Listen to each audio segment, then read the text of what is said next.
প্রিয় খামার ভাই বোনেরা, আসসালামু আলাইকুম। আশা করি সকলে ভালো আছেন, আমিও ভালো আছি। এই যে দেখতে আছেন আমার তিথি মুরগিগুলা, কেউ যদি লাভবান হতে চান অবশ্যই তিথি মুরগি খামার করবেন।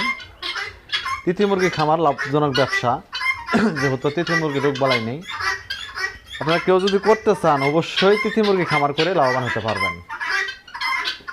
এটা আমার অভিজ্ঞতায় বলতেছি, আপনারা তিথি মুরগি খামার করবেন অবশ্যই লাভবান হতে পারবেন। কারণ তিথি মুরগি রোগ বালাই নেই, তিথি মুরগি সব খাবার খায়, ফিট তেমন একটা কিনতে হয় না।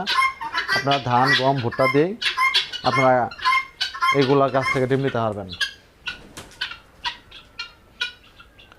ফিডের উপর নির্ভর করতে হইব না, আপনারা শাক সবজি গাছের লতা পাতা সব খাবো। আপনারা চাইলে এগুলা দিয়েই আপনারা খামার শুরু করে লাভবান হতে পারবেন। আর যারা নতুন খামার করবেন অবশ্যই নিচে বালু ব্যবহার করবেন, অন্য কিছু ব্যবহার করবেন না। কারণ অন্য কিছু ব্যবহার করলে মুরগিগুলা রোগ বালাই ছাড়ে না, অসুখ বিসুখ ছাড়ে না। আপনারা বালু ব্যবহার করবেন, কোনো দিন মুরগিগুলার অসুখ হবে না, ঠান্ডা লাগবে না। দেখতে পাচ্ছেন আমার মুরগিগুলা সবসময় বালু ভিতরে থাকে, কোনো অসুখ নাই, কোনো সমস্যা নাই। এই যে ডিম পাড়তেছে, সকাল 10টা বাজে যে ডিম পাড়তেছে, আরও পারবো ইনশাল্লাহ। এইগুলা সাধারণত 10টার পর থেকে ডিম পারে, বিকাল পর্যন্ত ডিম পারে এগুলা। আপনাদের যদি কারো ডিম বাচ্চা লাগে অবশ্যই স্ক্রিনে দেওয়া নাম্বারে ফোন করে যোগাযোগ করবেন। ঠিকানা জামালপুর বকশীগঞ্জ।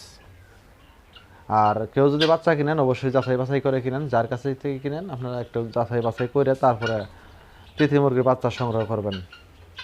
যাই হোক, সবাই ভালো থাকুন, সুস্থ থাকুন, আল্লাহ হাফিজ।